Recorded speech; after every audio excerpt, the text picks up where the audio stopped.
then, we can put you in there. So, but you have to be vocal about it. If you're too quiet, then we wouldn't know. Then, you could miss that opportunity. So have the courage to say something about that and to really come out and, tell us about that. And are there particular themes, topics that you like to, do you like other particular programs maybe that we have been streaming that you like to be part of that has gotten your interest? You like entertainment? Mm-hmm. So TMS is one of them, probably, the Music Spotlight. That was hosted by Peace. Telai. Oh, you also know him? Okay. So you could come up with ideas for an episode for TMS, or maybe you have an idea for, it could also be, hold it.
Hello, everybody. We are all waiting for the class to start. I've already sent Dr. Nemo a notification telling him that we are ready for him. In the meantime, while we're waiting for him, let's have a short discussion. I know today we're going to have a guest lecturer, Professor Adu Jimfi, and I'm also waiting for him to go online. So let's have a short discussion about how it's going. How do you find the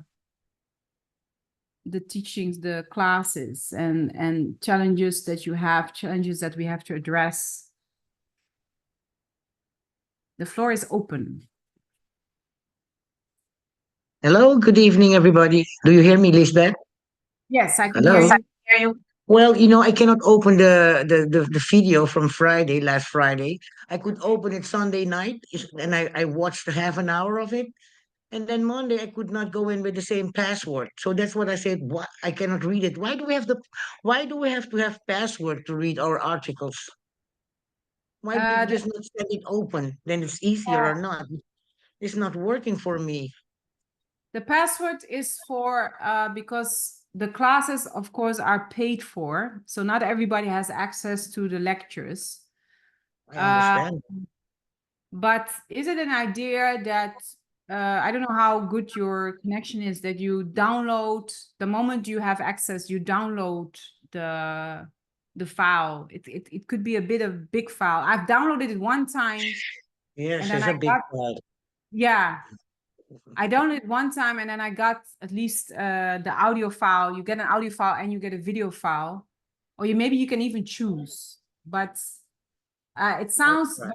it does sound like a network problem then, because you could open it, Yes. you could open it the second time, and then the Yes. third, it was not working. So it more sounds No, like maybe the network was slowing down. So it no, was I not, don't have that problem. No, I don't oh, have that okay. problem. No, no, I have a very high speed internet, and Oh, okay. it's not that. It's just that to open it the second and the third time, it doesn't work. That's what I meant. So you tell me to download it. My computer is full of so many books and also the articles. Why don't you send them on the mail? Because if you send them on the app, I cannot transform it to my mail, and I want to print it, to read it, to undescribe it, to put question marks. I mean, I cannot read from all these devices. It's too much to read from a telephone or from a computer for my eyes. I don't like it, and I cannot get used to it. So I want to have the paper in my hand, if you know what I mean. Yeah, I get it. And I do the same thing. So, and you're Yeah, absolutely right. It's not good to read everything from a device, no, but that's not good. why I created the folder. So can you access the folder or not? The I folder, can access it, but I cannot print it. you can't print it, No, but when I want to put it to my, so let's say I wanted to print it, it said no, it's not accessible. I tried it the you day can before. download it, right? You can download the articles. I don't. Yes, I can download the articles when But maybe once you from can download. download it, then you can print it.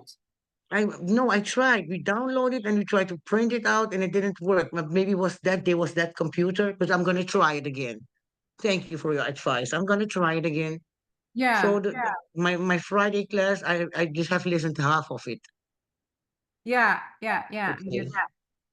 So okay, I will try to download and see if I can print it out tomorrow if it works. Because yesterday, when this weekend, you sent 3 articles, haven't you?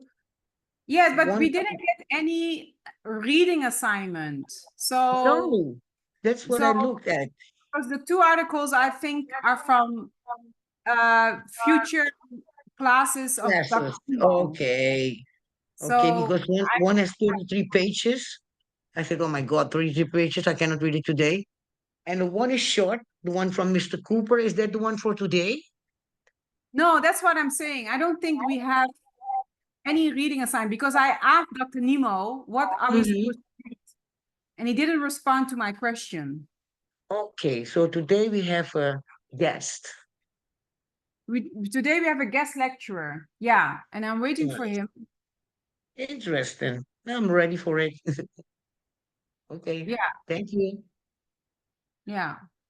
Any more? issues coming up?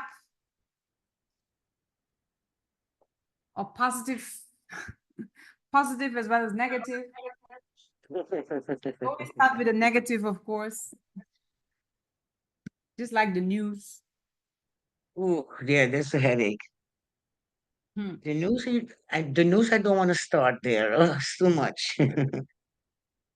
Oh, oh, I don't even follow it daily anymore.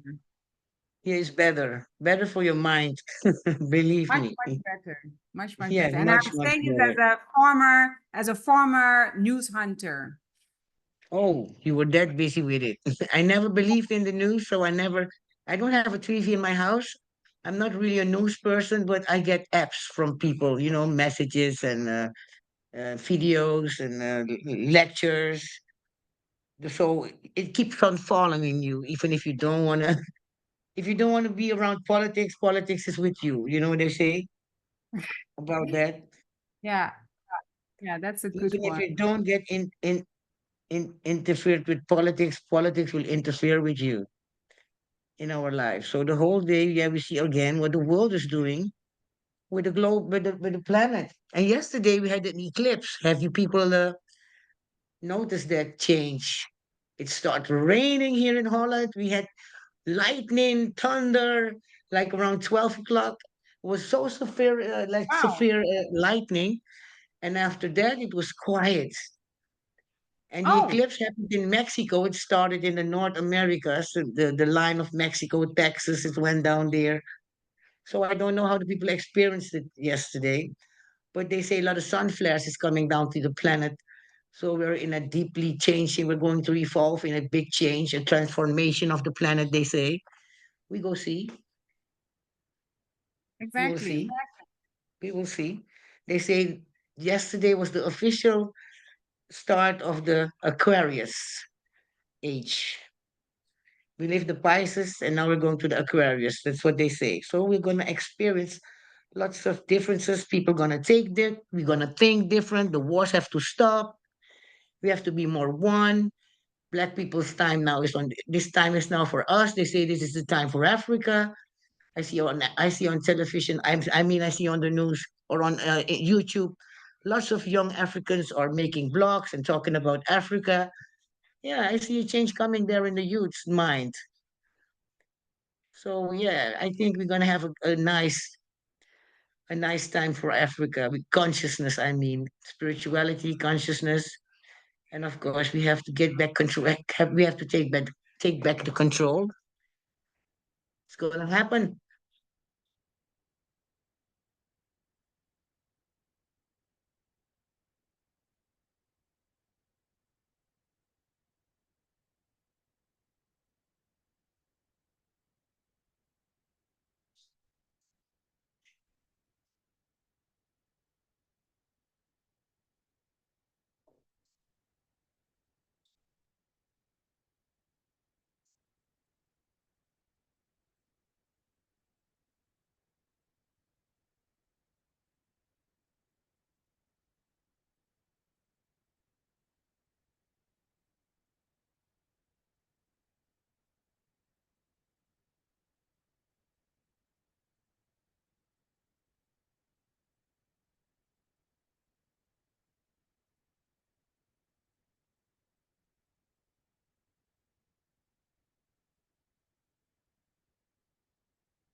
Well, I'm trying to call Dr. Nemo's line, but I he's not picking.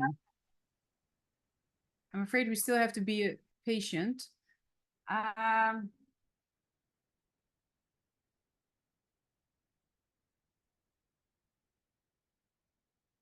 maybe somebody else want. Oh, hello. We Yes. can hear you.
Hello? Hello, can you hear me? Yes, I can hear you. I can Good hear you. afternoon, Dr. Nemo. Okay, so we have Dr. Nemo's login session here. I am Samuel Edijenfi. I'm standing in for Dr. Nemo today. Welcome. Can you hear me, please? Yes, we can. Welcome, I said. Can you hear me? Yes, please. Yeah, okay. So Dr. Nemo is going to guide me through to do the introduction. Dr. Nemo, yes, so whom do I address first before we commence, right? Quickly, just do that. You were mentioning you mentioned the name.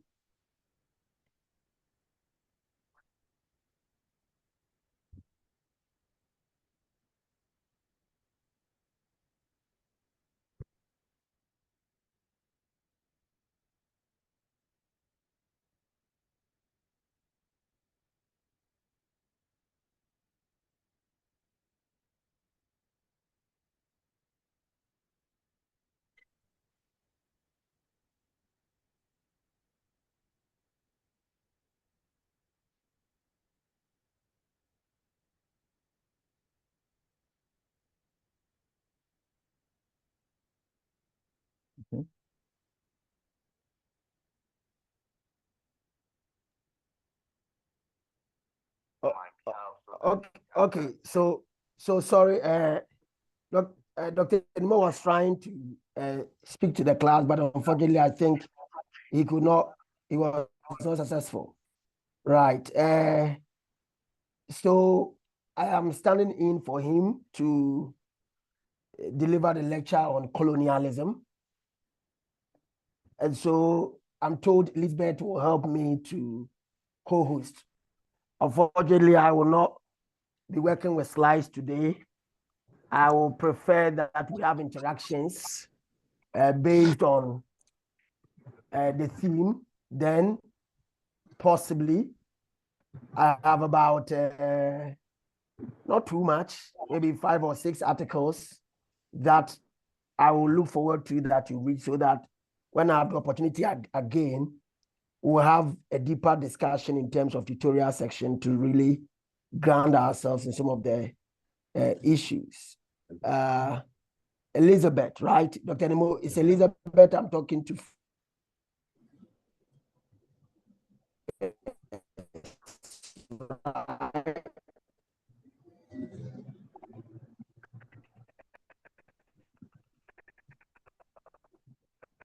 Elizabeth, if you can hear me. Yes, Elizabeth, can you hear me? Dr. Adu Jimfi, I'm right here. I also had some issues with starting power issues, and I was disconnected, but I'm back in now. I'm back in now. Okay. Thanks very much for coming. So a quick one. I said that I'm going to. Okay, I've seen a hand raised here. Hoeveel kost een pak chips nu? 30. Geef me 4 pakken banaan. Okay. En 1 cassave. Ja. Ik zie ook peien. En 1 peien. Oh, Isha, ik hoor een bestelling. 1,80.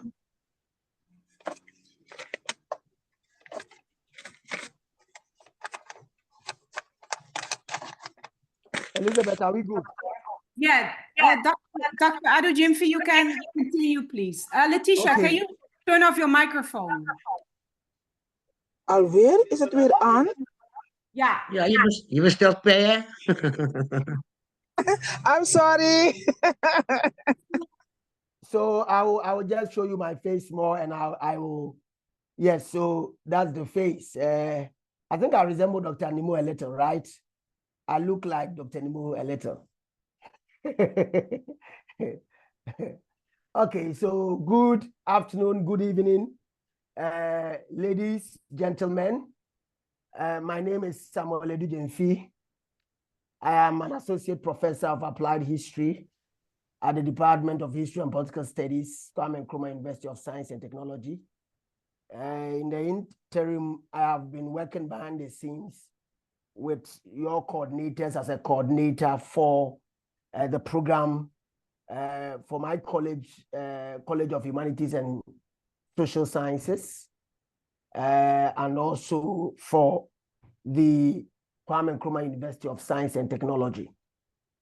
I am pleased to have the occasion or the opportunity to engage you on this call. I'm not too sure I'll be able to exhaust the entire stretch of the lecture, but I hope that you are going to make it more exciting and even much more fruitful.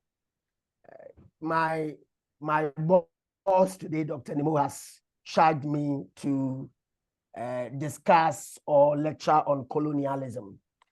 I shall take the turns if you can at least tell me your name briefly, about 30 seconds each, and then I will go into the discussions with you briefly. So we start from, I see some of the name, Akrum, or am I getting the name correct? You have to unmute yourself, yes. Welcome. Sartarta is my name. Okay. And I'm ready to listen to you. Thank you very much. We have Kenneth, right? Yes, I am. Pleased to meet you. Pleased to meet you, sir. Doctor. Yes, I'm here present. Right. And we have Letitia Pinas, right? If I'm correct. Letitia. Yes, good day. I am Letitia. I am from Suriname, and I'm staying in Suriname also. And it's great to meet you. Great to meet you too. Then we have Saskia Mayland, if I'm correct. Yes, Saskia Meiland is the name, and it's a pleasure to meet you. Saskia, okay. Yes. Pleased to meet you too. And we have, I'm trying to get the names right. Lashanda, right? Or Yeah. I'm wrong? Lashanda, yeah. Right. Yeah. Pleased to meet you. Same here. We have Robin Viant, if I'm correct. Yeah, it's Rubian. Thank you. Robin. Rubian. Yes, nice to meet you. Okay, Rubian. Okay. So along the lines, you'll be having the introduction. I'm so sorry. My name is Maureen. So sorry. Okay. Nice to meet you. Nice to meet you. Nice to meet you. Excited. So quickly, the question about colonialism, I believe, is a question that is very deep, to the hearts of many Africans, people of African descent, Africans in the diaspora, people in the global south, and even elsewhere in Europe and in the Americas largely.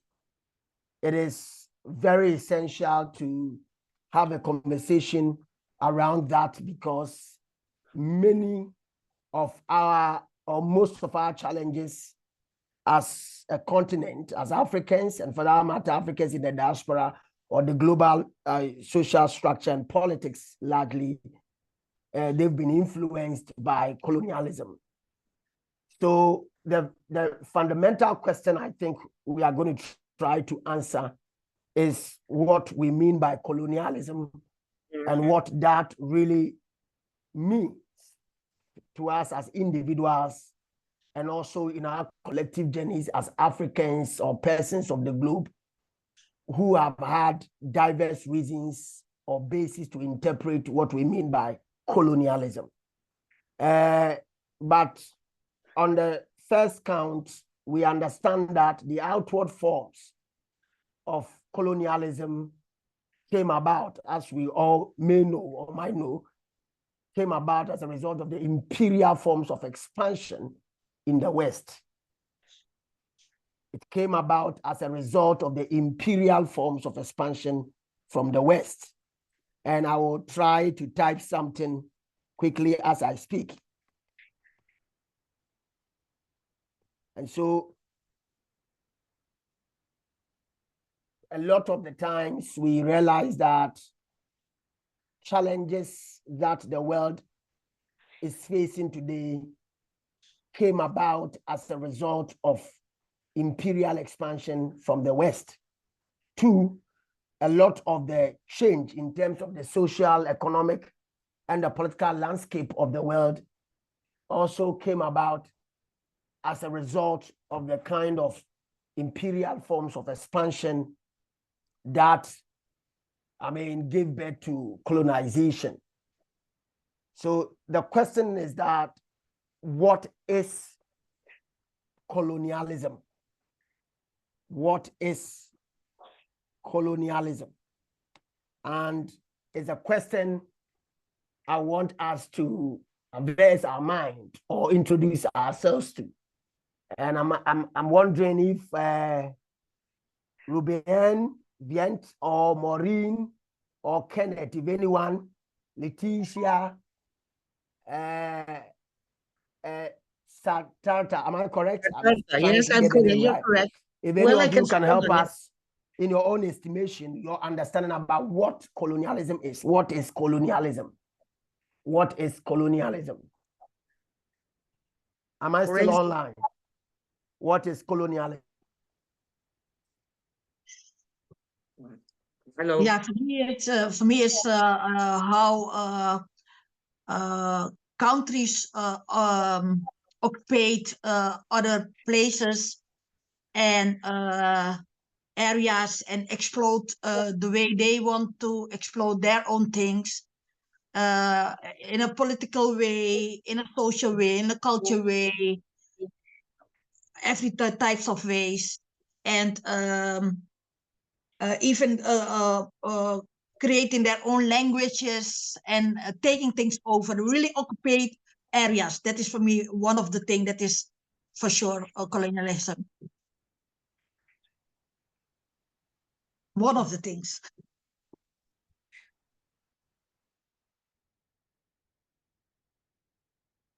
The connection went bad.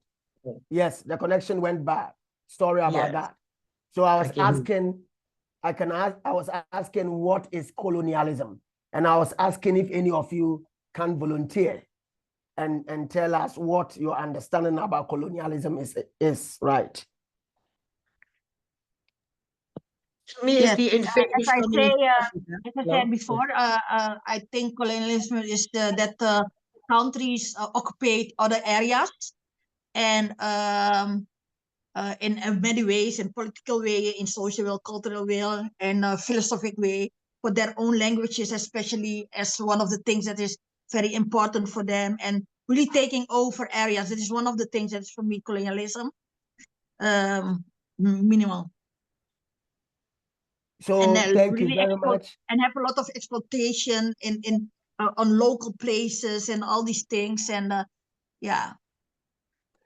Thank you very much. Countries occupying and taking over territories. It can be social, cultural,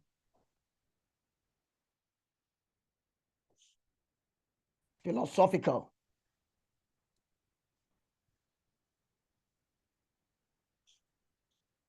Any new idea about colonialism? In my point of view, it's just invaders coming into your lands, divide and conquer the masses, and take over everything for their own resources. For instance, they take your minerals and your worthy goods that you have, and then they implant their system into your people's mind by reducing their culture, taking away their spirituality, and implanting foreign religions and also their own way of living and thinking about us into our minds, that we ourselves as the colonized or start taking sides to them and working for them. So the divide and conquer is the worst thing that colonialism has brought into our mind, in my imagination. Do you hear me? Yes, I can. I'm just acting as your secretary, your scribe. That's Okay. interesting. Yes. So I guess I mean, if you look broadly at these two definitions, and vast expanse, I do not think any philosopher or historian like myself can easily come up with this definition. It's very vast. It's very vast, and for me, it's quite nuanced or more nuanced because it explains our individual and personal sentiments and thoughts about what this means. And I can tell you that your definition mimics what a certain, and I'm sure you can Google him and find him out later when we have a tutorial we can discuss. Emile Césaire, let me get a spelling of the name. Yeah, Emile Césaire writes in 1955. Writes in 1955. In fact, just based on the definition you just gave, very interesting just to point on that, the definition you gave, that the motives of the colonizers is shown from the definition you have given. It clearly shows the motive of those who come to colonize territories. It clearly defines their agenda, their intention, their plot, their plans, what they really wanted to come to these territories to do. And this is what Emile Césaire puts across. I quote, neither evangelization nor a philanthropic enterprise. See if I can get it here for you. I understand. Neither evangelization or philanthropic enterprise.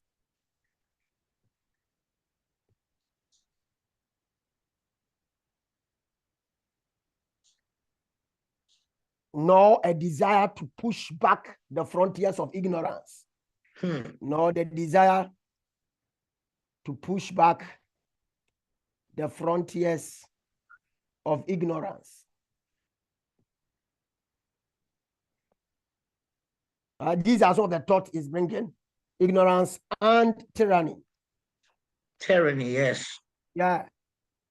And then it says, nor a project undertaken for the greater glory of God, nor a project undertaken for the greater glory of God.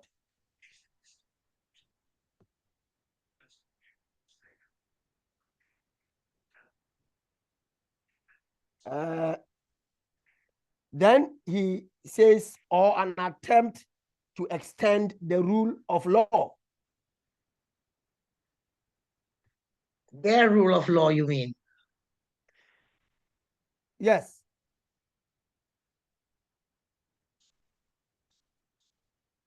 So just trying to type to look at the quotation from Emile Césaire. And if you look at his quote, I mean, what he thinks is the motive of the colonizer and what our two scholars, Satata and the other lady, what's her name? What our two scholars just gave us. It brings up the intention of the colonizer. And I'll go back to colonialism as a concept to define, but I think we have already stepped into intentions and all. When you read the literature from the European scholars and other writers, right? Largely, can you hear me? Am I yes, still we online? can. We can hear you. Am I still online? Yes. I hear Am you. I still online? I hear you. Hello? We hear you. Just keep talking. The internet is not stable. Sorry about that. No, you just go on. Just go on. Sorry about that. So the point I was maybe it making. helps to put off your video. Maybe it helps to Yes, turn yes, off let your me do video. that. Yes, let me do that. Okay, thank you very much. So I was looking at the discussions in our chat and what we are saying. In the first instance, our sister has drawn our attention that they come to conquer, or they came to conquer, and then they came to amass the goods, the resources of the local population, and then better still, or worse still, they made effort to implant into the heads or the minds foreign ideas, foreign concepts, foreign religion, and philosophies and all that. Right. There are other elements is that from the other, individual who define is that countries occupy and take over territories before they colonize these territories. Yes. And when they do that, they do not only take over the physical space, they also take over the social, the cultural, and the philosophical spaces. And these are very critical definitions I think we cannot overlook. And maybe we would want to reflect on how colonialism to us has shaped the social, cultural, and philosophical spaces of territories and of a people. And I think that is a very crucial thing we need to look at as we frame it around that. But when I look at Aimé Césaire's thoughts, which is in line with what our contributors have given, he argues clearly that these people did not come to in the name of just coming to evangelize, as the literature has been talking about, or they did not come like kind and good people who are going to help societies. In fact, their desire was not to come and deal with the question of ignorance. And for me, that is very critical. Where some countries assume that they are some authority, they are the custodians of knowledge, they are the custodians of civilization, and they are able to tell a group of people who they are and what they can become and what they cannot be. So he says that it is not with this motive. Then, for those who believe in the existence of God, he's saying that it was not a greater or a glorious agenda to praise the name of God or to give credit to God. This was a personal ill motive. Then he asked something very interesting. He said greed and lucre were the real motives of the colonizers. And that is where I open up for additional conversation, just to type that in the discussion. He said greed formed part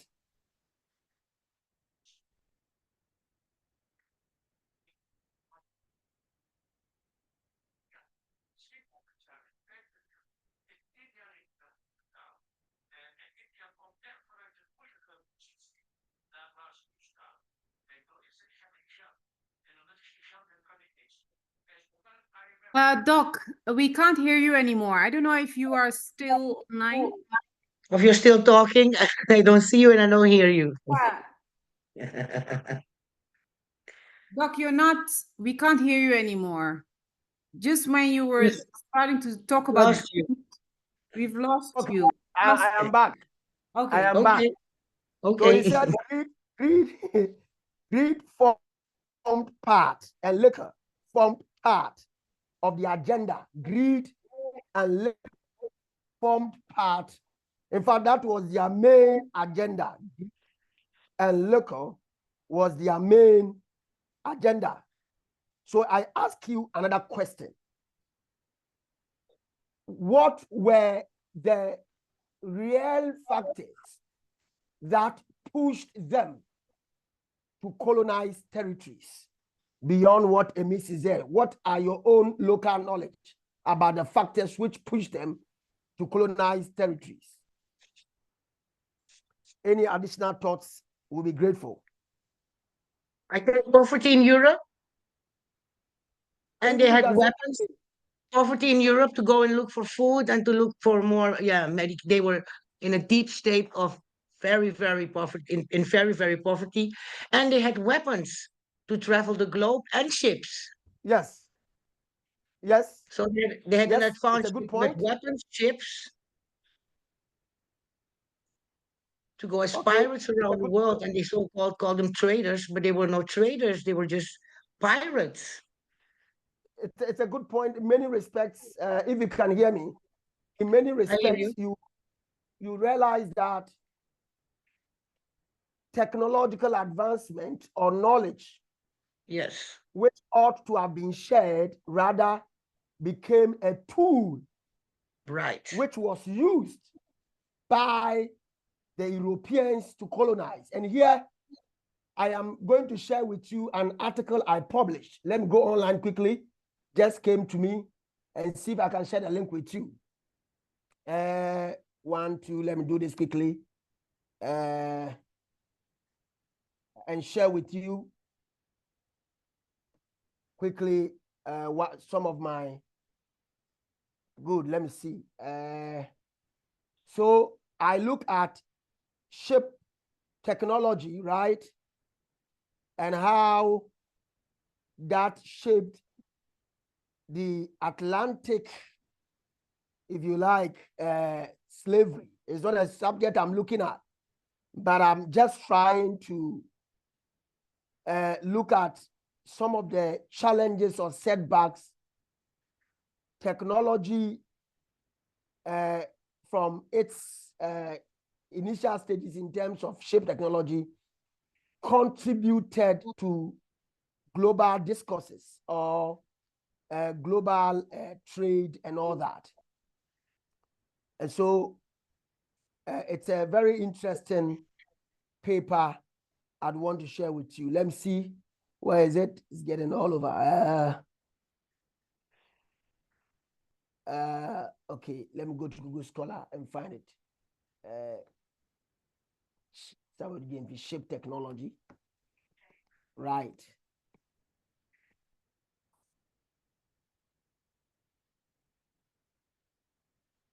Okay, so the title of the article is Ship Technology, Slavery, Repatriation, and Air Transportation. Can you hear me? Am I still online? yes, you are.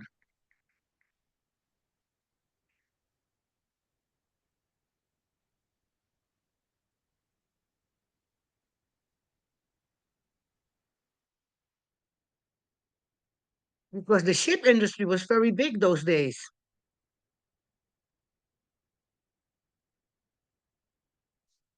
We don't hear you, Professor. Hello.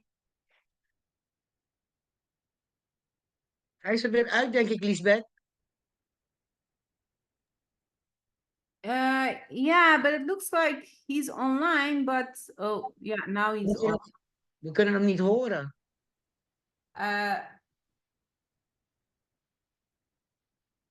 He has to. Oh yeah, he's I coming. don't- again. Okay. We just lost you again. Okay. Yes, I don't know. I don't know what's happening here You today. stopped by the But, sentence ship technology, you said. Ship technology, and then we lost you. yeah, ship technology, Yes. ship technology, slavery, repatriation, and air transportation. Oh, yeah. Let me share with you the link. Try and share with you the link. See how it goes, right? Okay. Just put it in the chat. Good.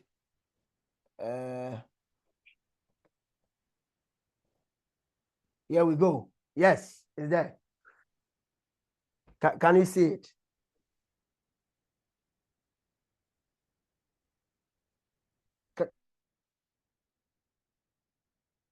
Yeah, we have Can it you in see the link? chat. Yeah, we have it in the chat. So You have the link, right? Okay. Okay. In the chat, right? Okay, that's great. Okay, that's fine. Sharing.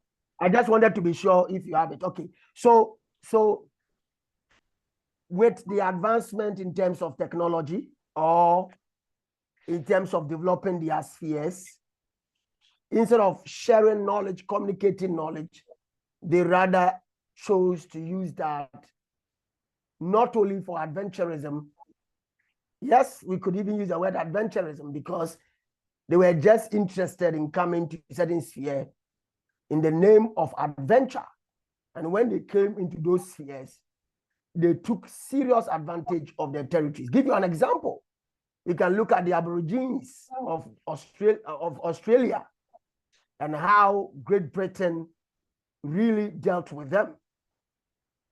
You could equally look at how, and this is the first leg of colonization agenda, right? Which would take place in Australia and in the Americas, right? Then around the 18th, especially the 19th and also the 20th centuries, they turned their attention strongly to, if you like, masterfully take over and effectively occupy African territories and some Asian territories. Like he said earlier, they would come in the guise as traders. But let me share some examples in the Gold Coast, Ghana, where I come from.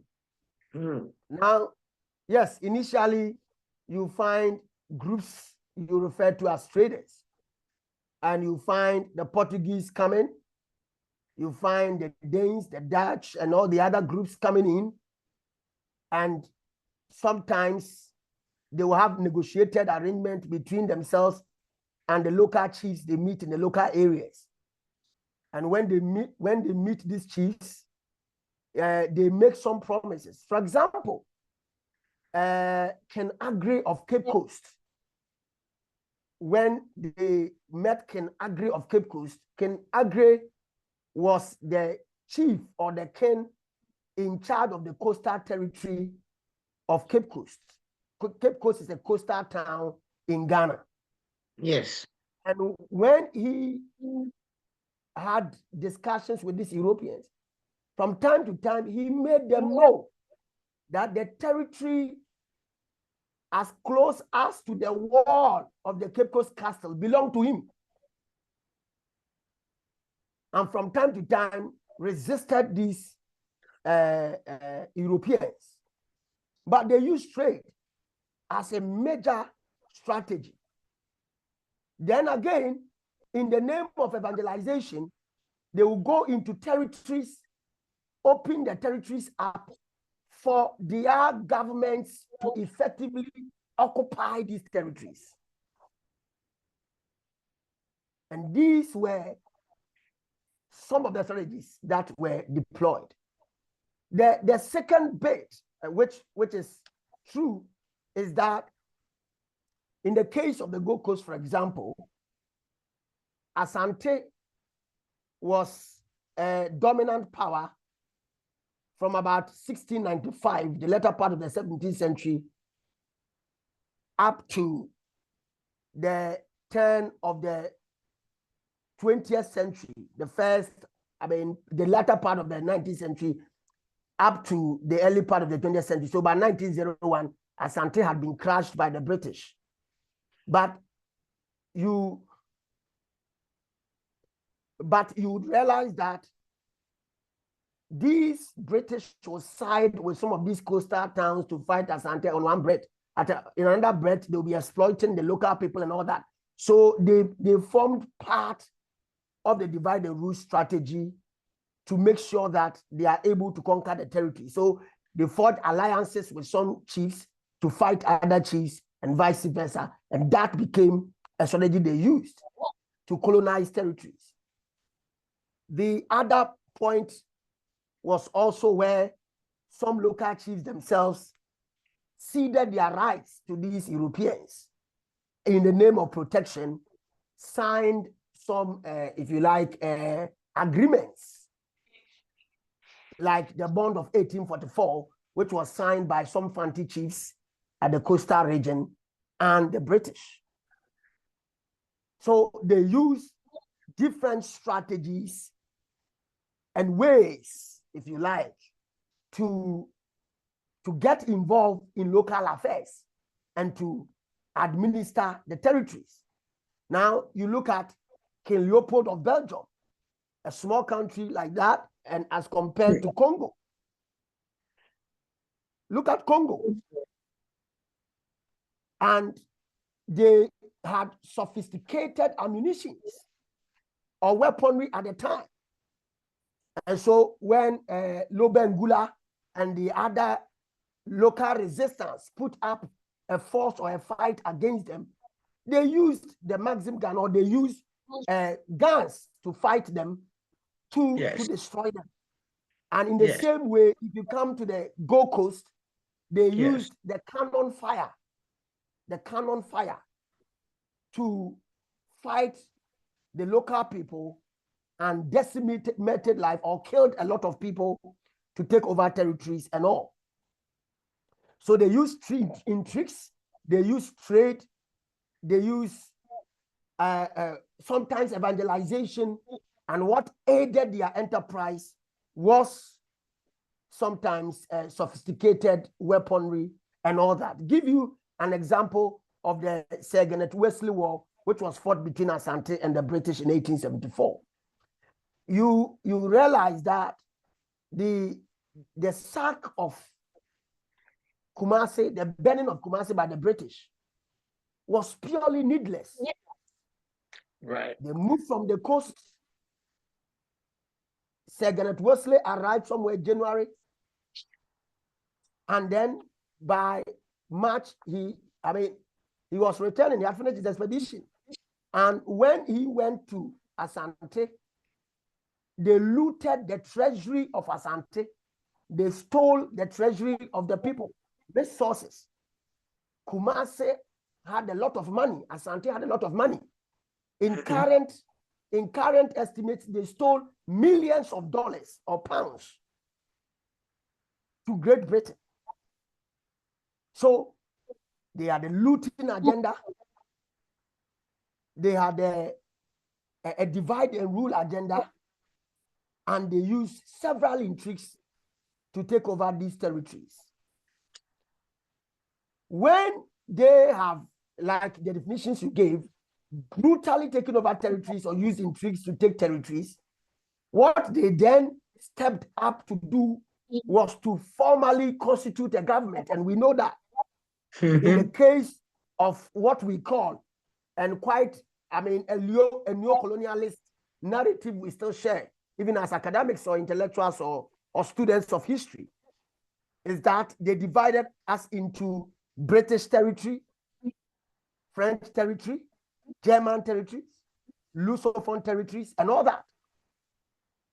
And that for French territories, for example, they use the policy of association and the policy of assimilation. So in the case of assimilation, you are as dark as I am or chocolate as I am, but the reality is that if you spoke French, you were trained to speak French and pick French mannerisms. Can you hear me?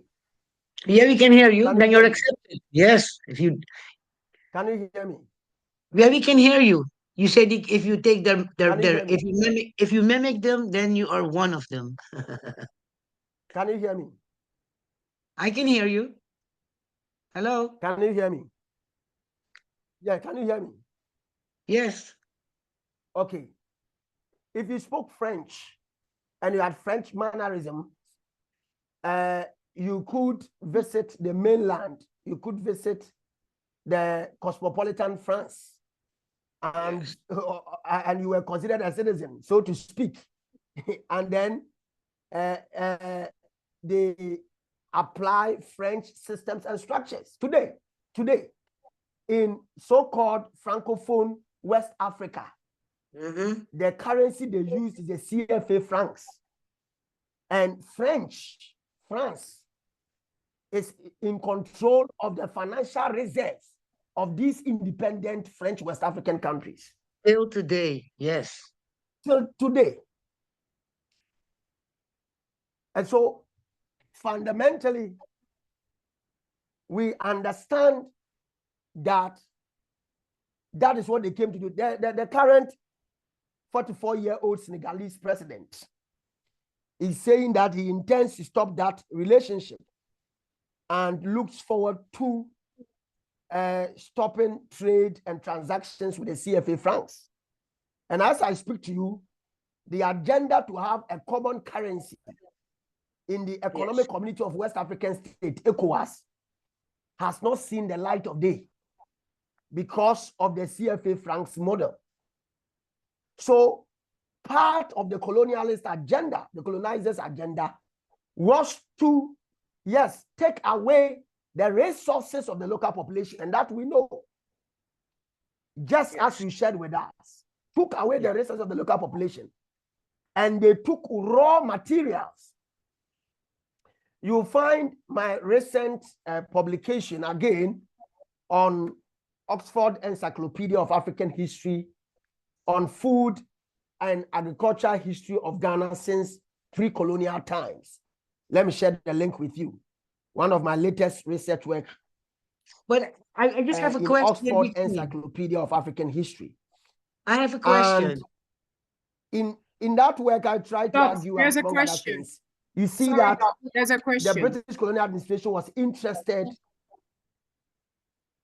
But I have a question. Didn't we allow them to take our raw materials because was still the weapon the point that we could not resist them? What was the point that we see that they steal our resources and we cannot change the condition? What is that problem? Do you hear me, teacher? His phone is out. His microphone is out now. Could also be delay, yeah? Be delay. Yes. delay. He's in Ghana, huh? My network is bad, but can you hear me? Yes, I can hear you. Have you understood my question? Hello?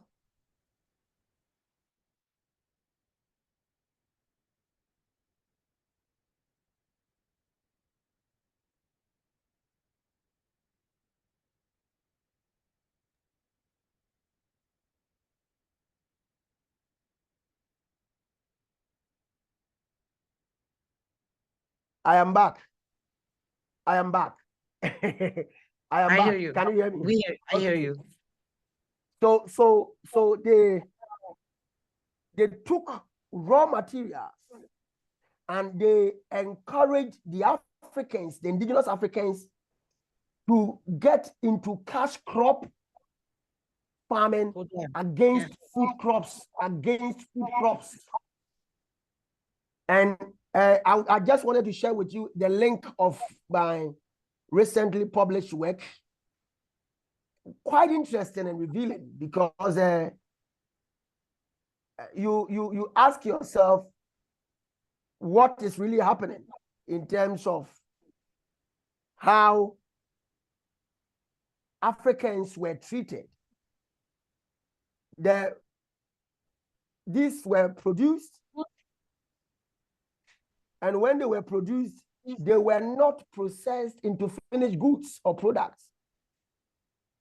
They were largely, if you like,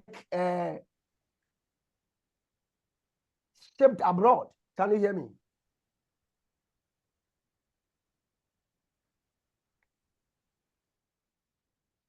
Yes, Doc, we can hear you. Okay, so they were largely shipped abroad. And what happened was that it supported the emerging European industrial complex and rendered almost useless the local economy.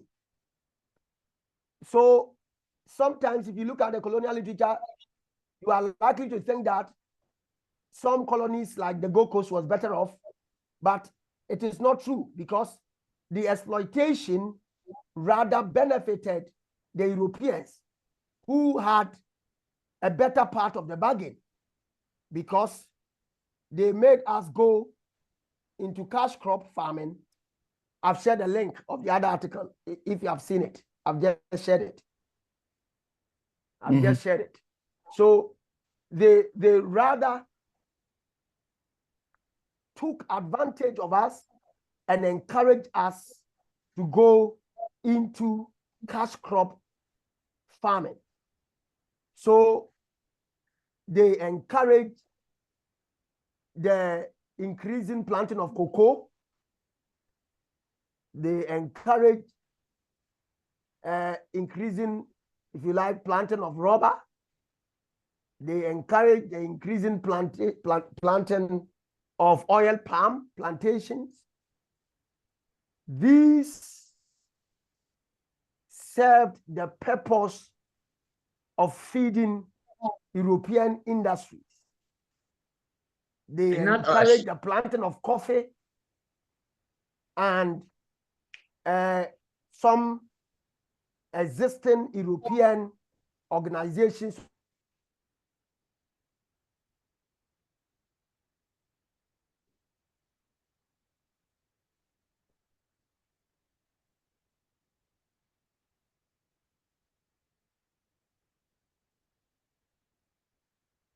It's out again. Doc, we can't hear you anymore.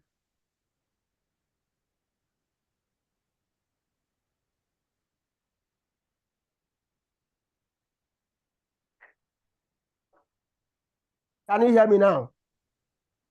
Just Can you now, hear me yes. now? You're back. Just now, yes. Okay, so you realize that the Europeans largely exploited the labor, the African labor, internally, because they encouraged them to go into cash crop plantation, like cocoa, like coffee, like rubber, and oil palm.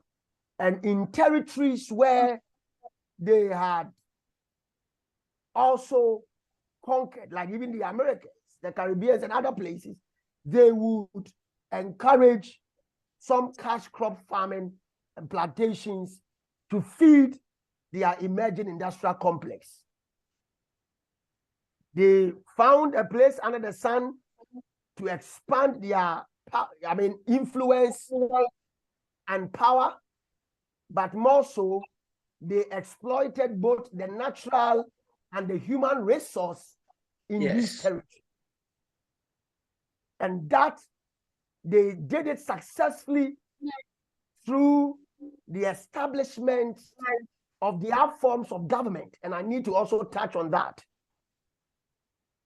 I said that in the case of British West Africa, for example, they introduced the indirect rule system and the direct rule system. They ruled through the chiefs. The chiefs were the custodians of the land and held the land for and on behalf of the people. And people had right to land to farm. And there were traditional processes through which they could have access to land.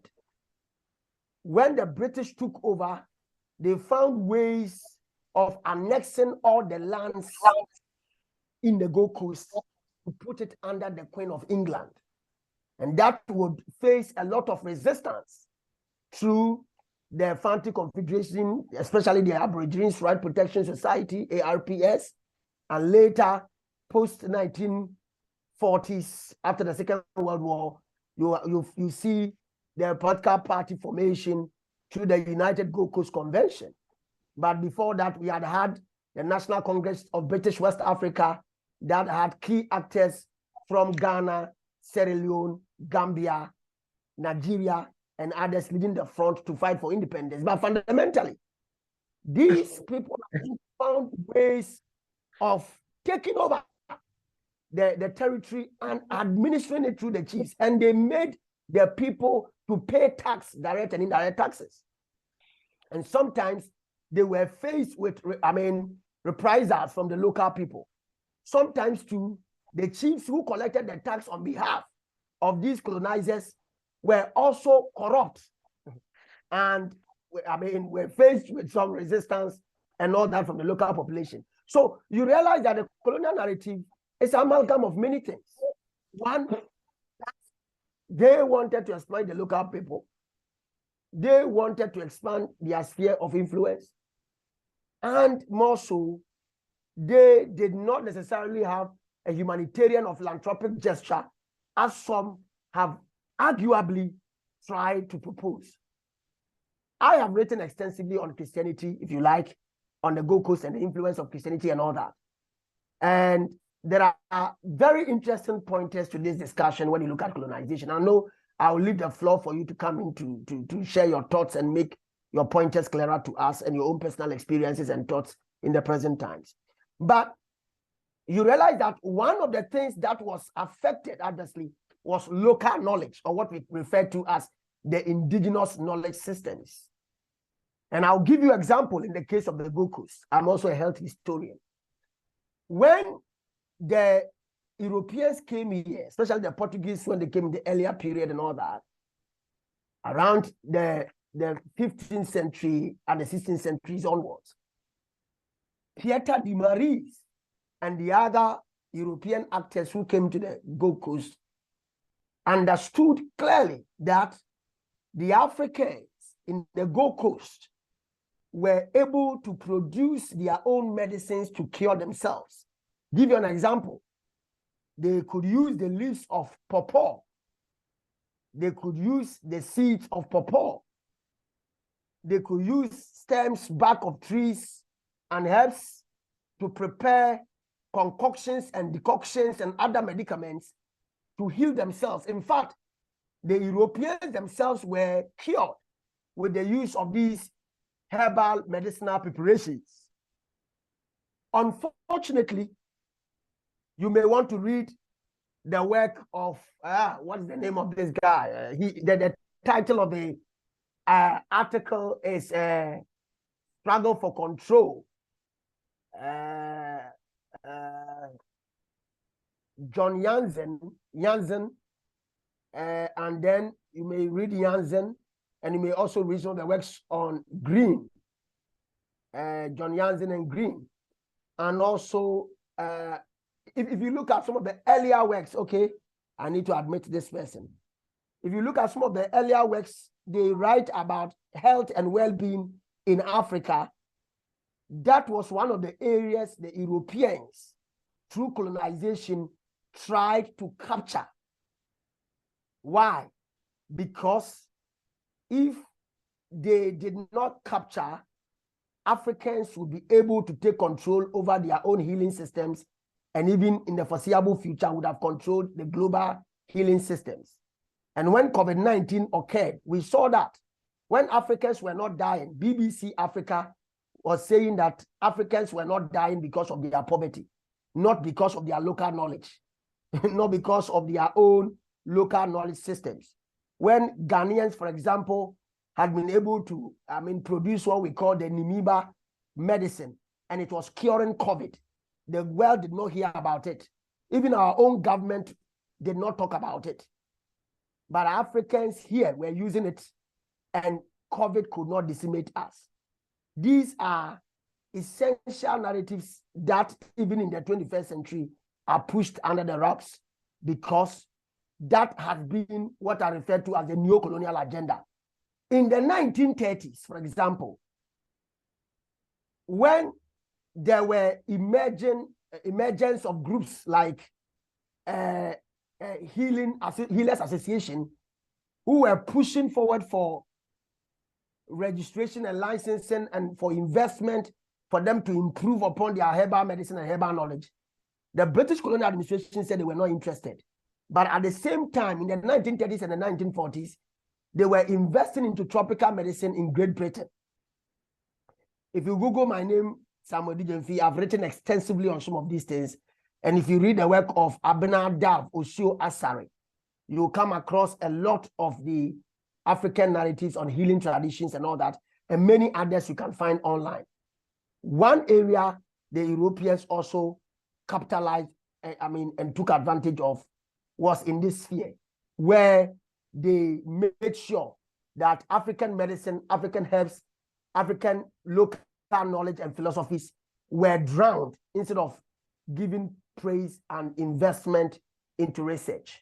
On this call, I would want to pose my first question, whether we can discuss, first of all, what our understanding of colonialism is, and also what are the major reactions that we have seen over the period, and whether these reactions have yielded this, okay, reactions might not be the right word, but whether these responses have yielded the kind of positive outcomes that will change the global politics and narrative today, or whether we have made any gains. I want to get some thoughts by all of us in the class. Let's share some thoughts. So far, I think I've talked too much, so let's get some thoughts, right?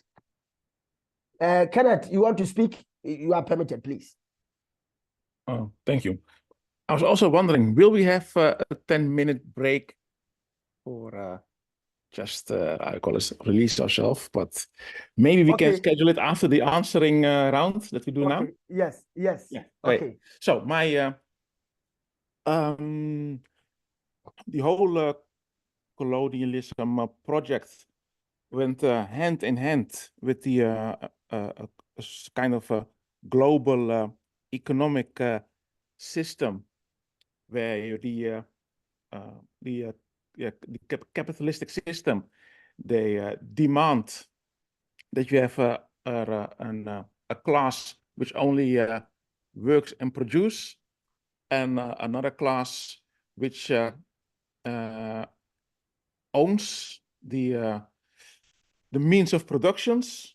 And I think what happened also during the period of also slavery and later on colonialism is that the European dominants, they were understanding the type of game they were playing, so setting up the whole global economic system from a capitalistic point of view, and that a lot of other also local chieftains and people who were not aware didn't understand which role they were playing in this process. So therefore, they were able to introduce in a lot of regions the type of monoculture you were talking about. So during slavery, it was like this region only produces cotton, this one only produces sugar. During the colonial process, they decided this region will only bring rubber, that region will only bring a type of minerals. And the finished and processed goods were established in the West because that's what makes the most money. So setting up this complete system did form the whole, actually the whole global system we are in at the moment, and changing this status quo, you see, is almost not possible because of harnessing so much wealth and money. That's also where the military dominance came into place. So everybody who wants to try and change this system will meet a gigantic force, and they can even be, how do you call it, murdered. They'll think about Thomas Sankara, who said maybe we should change it a little bit different. And before we know it, he was overthrown and killed. Patrice Lumumba was killed. People from America discussing changing the system when they were being together as the Black Panthers. Before you know it, a number of them were also killed and destroyed. So everybody who tries to change this global system or come up with different ideas how to change it, they will meet a significant force, because that force has established their military dominance and also have the how do you call it, the influences by bribing so many other people who might not have the way to do just bribing people to keep the other ones in their place. So the changing of this system, which was established the last 100 of years, of course, there are so many people who have different ideas, different ideologies, come with different suggestions, but it will take a magnificent effort to bring any kind of change. And of course, we can see all the different points. We can link all these points together, how it has been justified, how it now is being defended, who are the people who are suffering from it. But only seeing it and understanding it is not enough to change it. So that's just a comment I want to make about how colonialism and also the transatlantic slave trade before has established a dominant system in the world by people who knew which rules and which game they were playing, and people who did not know the rules of the game went along with it, maybe by accident or unwillingly, and now we are stuck with this. That's the deep reflection. Really appreciate that. That's deep, Kenneth. That's deep. That's deep. I mean, it can only get better, I believe, when there is that element of pragmatism where we still have to rethink our path and look at what the Thomas Sankaras and the Patrice Emerson Lumumba and Kwame Nkrumah and those leaders we met, especially at the birth of independence in Africa. But the critical question will still linger, that what can we make out of it, even in present times? And respectfully so, wouldn't be the case that people of African descent, and it takes us to the question about Pan-Africanism, I believe. That's my thought. That the kind of seeing a common destiny everywhere for those Africans, people of African descent, and also having a common grounds for those who are largely referred to as the third world nations and if you like, countries who are not doing so well economically, beginning to see that it's been a game of chess. Those who set the models up and use gross domestic products and use all the technical terms, just set it up to fit themselves. They have the global currencies like the pound and then the euro, which came about through institutionalization.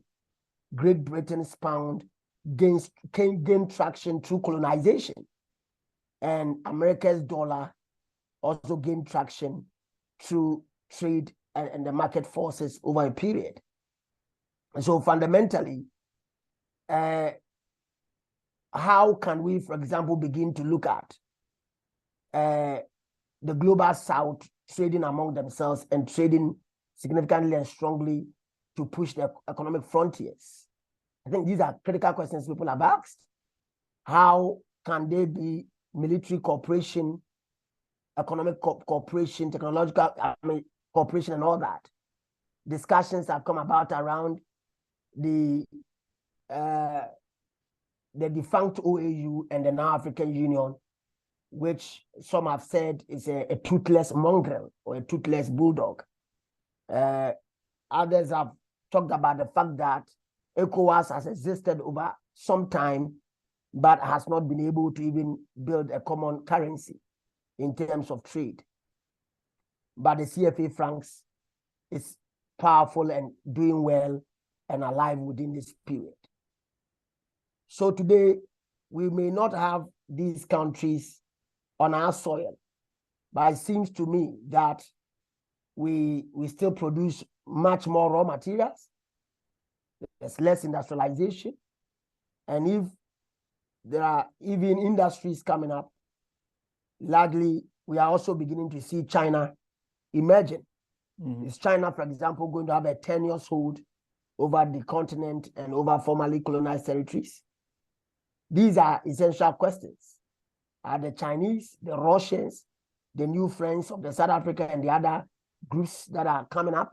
So there are interesting dynamics. So I'm happy you pointedly raise all the critical issues and draw our attention to the politics that is at the center of it, where when African states have had promising leadership, they are either assassinated or they are removed.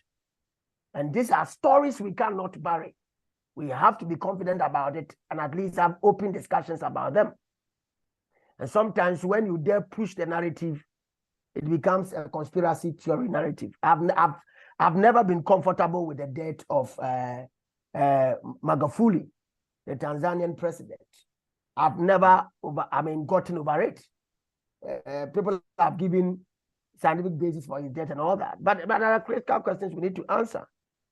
And so let's take additional thought.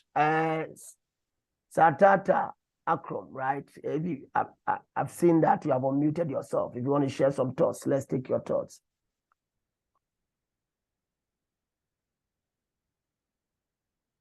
Okay, maybe she cannot hear me. Saskia, I said, you want I to hear share? you. I hear you. Hello, I hear you, Sartarta. I said Magafuli is killed because he didn't want to have the corona vaccines in his country, isn't it? Do you hear me? Hello? Hello? He's out again.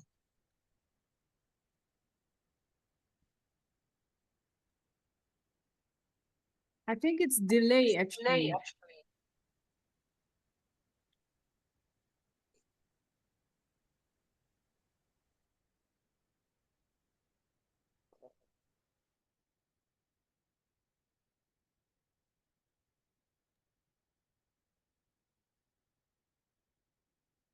Doc, are you there?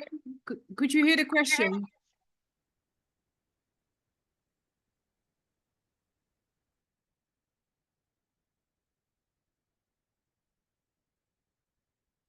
He's out.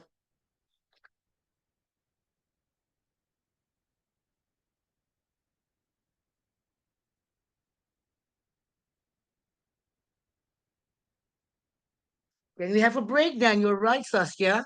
Yeah, I think it's I Yes. think it's the best time for a break, a 10-minute break. Yes, right. 10 minutes? Yes, let's do 10 minutes. Goed zo, gelul met deze mensen. My line went off as usual. I'm now back. I missed a lot of the things you said. I mean, it's not a border, and you can just highlight few of them for me, at least for me to reflect on. Can you hear me? Okay. I think we have Yes, a we can hear 10 you. minute But yeah, break. Can you hear me? we can hear you, but we have a 10-minute Can you break hear this me? moment. Yes, yes, we can hear you. Let's take Maureen's thought. Maureen, if you can share some thoughts. We have a 10-minute Maureen. breaks. Can you hear us? Can you hear us? Hello, can you hear me, Sartata? Can you hear Maureen, me? is she there? Can Maureen. you hear us? No, you cannot hear us. Can you hear me? Doc, can you hear me? We have a 10-minute break.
Is our time up?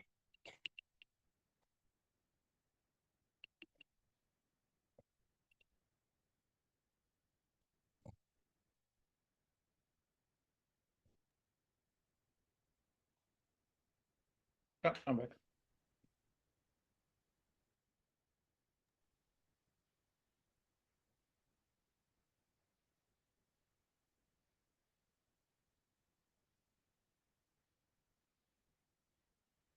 Are we back? Are we here? Can we commence? Yes, I think so. I can Okay. hear you. Okay, thank you very much. I'm sure we are refreshed now, and so we can proceed from here. Yes, so just as a point of reflection, just to reflect so far on what we have discussed, we understand that colonialism, or if you like better still, colonization, largely came about historically, whether we want to frame it from an earlier period, before 1884, when the Berlin Conference would markedly divide Africa on paper to see that other territories were conquered by Great Britain and others.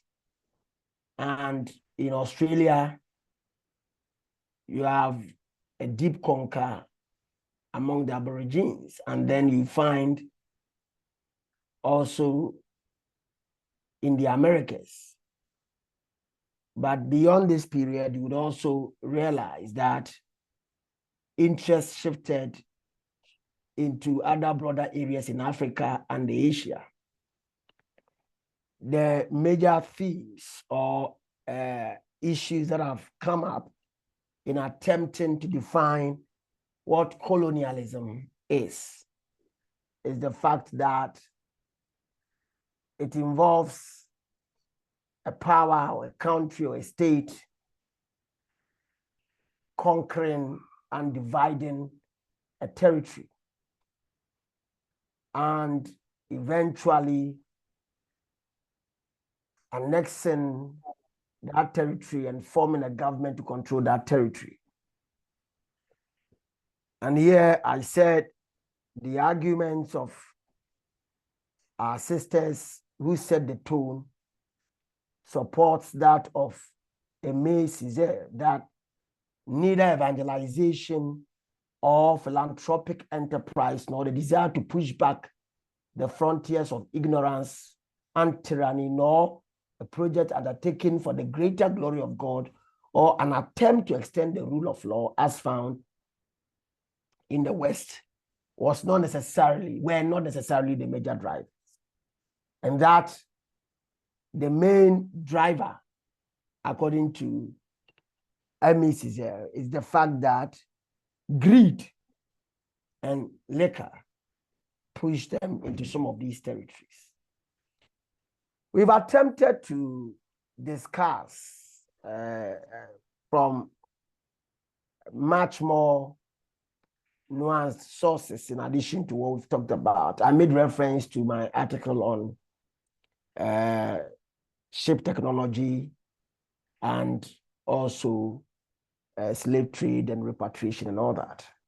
And then I also tagged on how the Europeans took over the respective sectors of the local economy and encouraged the largely agrarian societies in Africa, of that matter, the Gold Coast, to focus their attention on the plantations like cotton, coffee, oil palm, cocoa, rubber of Funtumia elastica,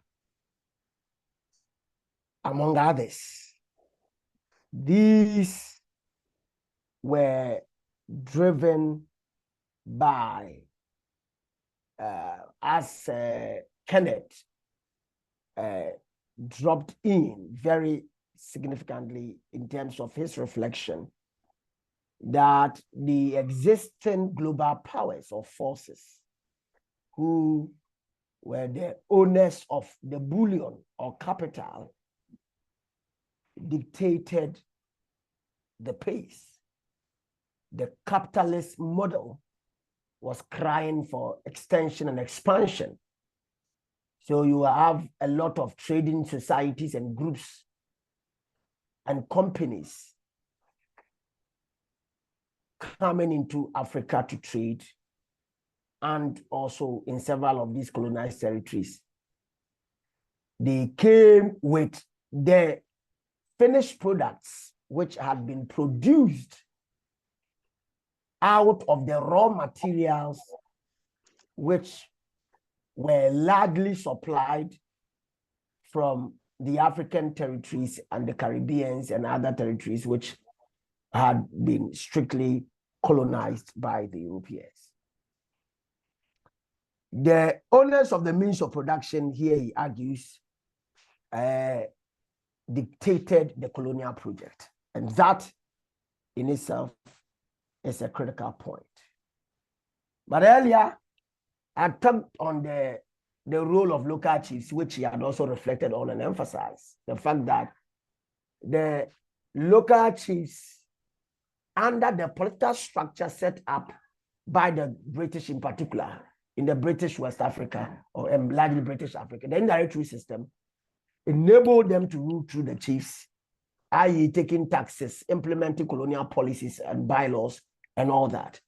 Here, Kenneth argues that, look, the local chiefs were not much aware of the agenda that really dictated or directed the colonial project. And in many respects, they ended up perpetuating the evil agenda of colonization.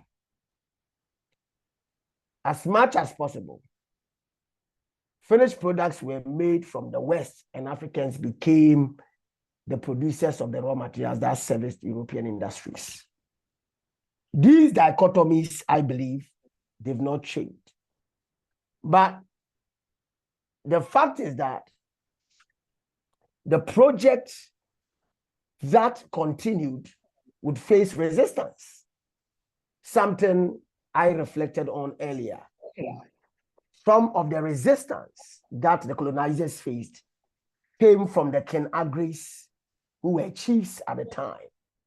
It also came from the Nanaya Santoa and some of the other chiefs who had fought the British in several respects through agitations and local unrest against the existing regime.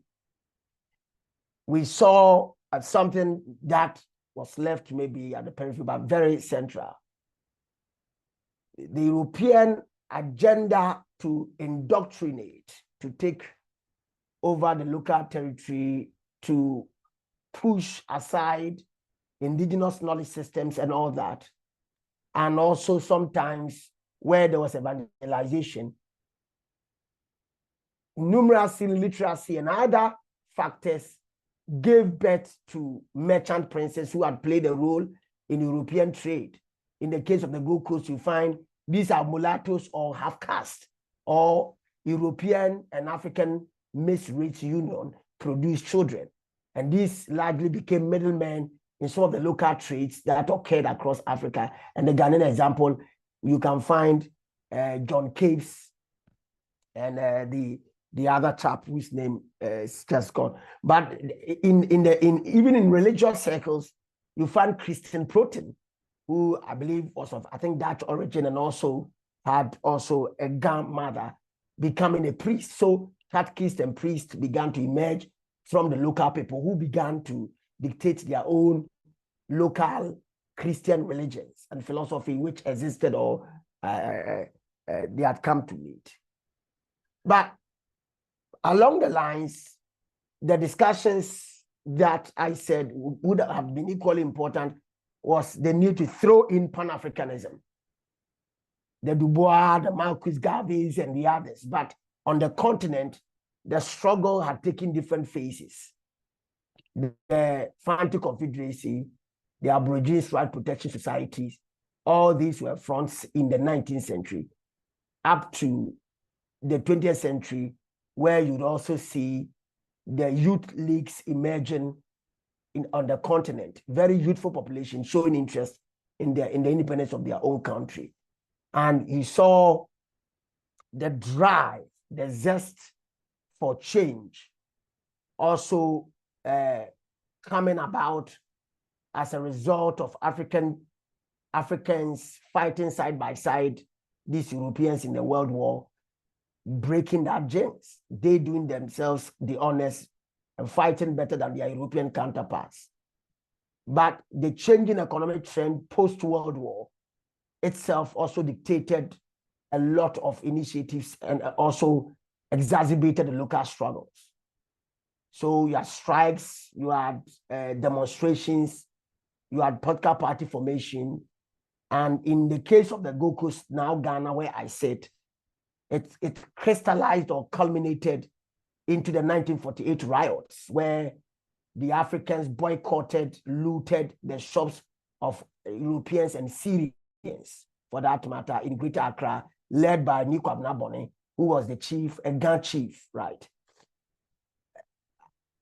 Proud to this, we had also seen, around this time, we had also seen the formation of the United Gold Coast Convention, which will become, if you like, the first more formalized elitist group political party, which will dictate independence in the case of the Gold Coast, in the case of Ghana.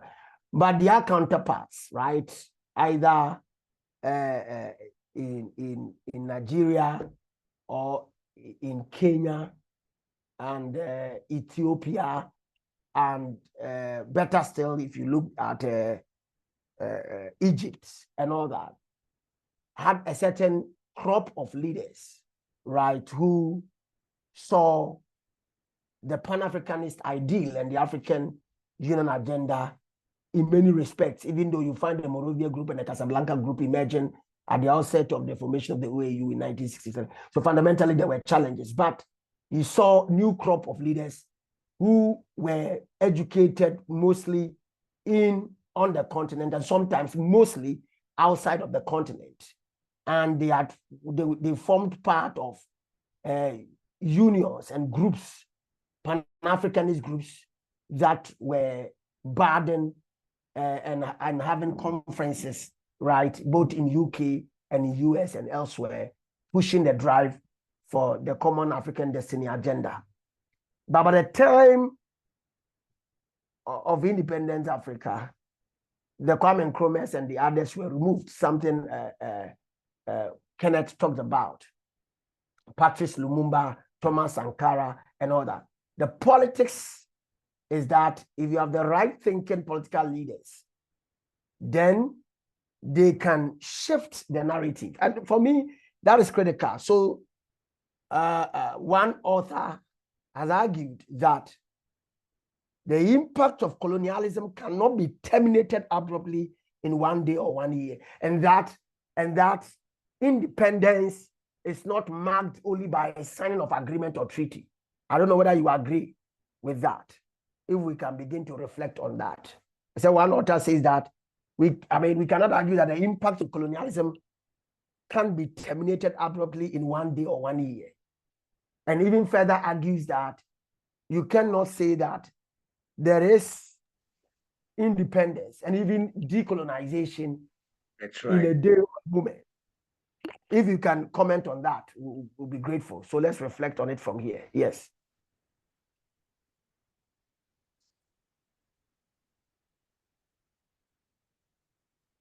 Anyone? Yes, Kenneth, yes. Yeah, I think the statement you make, like it cannot end with the sign of a paper, etc. I think that's correct. We have seen examples in the past. The whole decolonization, sometimes it has to take a violent form, like in some countries in first was Rhodesia, now Zimbabwe, or the way Amilcar Cabral fought in Cape Verde, Guinea-Bissau. And also when he did it, Amilcar Cabral, he also published some of his thoughts. And one of the important ones was Return to the Source, where he also reflected on the knowledge systems from the past, or the cultural systems from the past that were still valuable and it seems forgotten. So building a whole knowledge system is not done from one day to the next. So that's an effort that also takes time. Rebuilding or just at least acknowledging a valuable cultural system from the past is also an effort that takes time. So the whole process of first analyzing the colonial period and doing decolonization, just when you look at all the steps that needs to be taken, it's difficult to argue that you can do it from one day to the next day. And I think when we reflect on all the political activities on the continent, also the different groups who have tried to overthrow the colonial system, also the Mau Mau in Kenya, you will see there is, of course, at that moment, another force, the colonial force or the neo-colonial force, who will resist because the status quo is very beneficial to the other force, and therefore you will always have a counter reaction. So I'll give somebody else to talk now, but it's impossible to expect it to happen from one day to the next day. Right. Thank you very much. Because I'm talking now, Sartarta, because they hijack our culture, our social system, life system. They implanted their religion upon us and education. And that's one of the things that the group got so divided that you have the one who choose the sides of the Europeans because they were beneficial to them. And that's still going on today in Africa. The groups who are beneficial to the Europeans have still the most power in the country and get weapons and everything to destabilize the whole country. And that's still going on today. You could look at the blood diamonds. You could look at how they divide and rule tactics, and that's an old strategy they have used over the period, where they side with one group that will continue to perpetuate the agenda, exploit the resources, exploit the local population to feed their industrial complex. And so in the name of democracy, they end up rewinding and plundering the state. And so the existing traditional structures have seen a superimposition of Western political structure. And that in itself is also causing some tensions or struggles. And some have argued, in fact, some have argued that chieftaincy and the traditional institutions must be thrown away and there should be a full embrace of Western democratic ideals, so to speak. But democracy is not alien to Africans largely. The tenets and the dictates of governance within the local and traditional states, as led by the chiefs, had transparency, had representation, had the rule of law in terms of the traditional norms and customs and practices that governed the actions and dictated what people could do and could not do.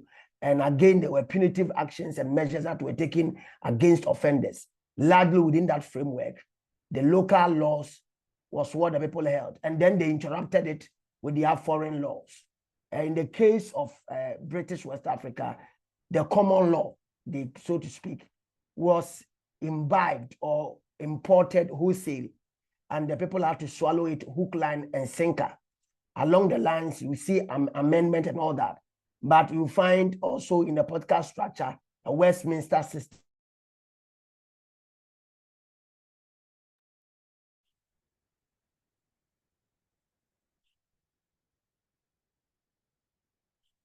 You have a parliament where you have You also have the executive, you have the legislature and all that.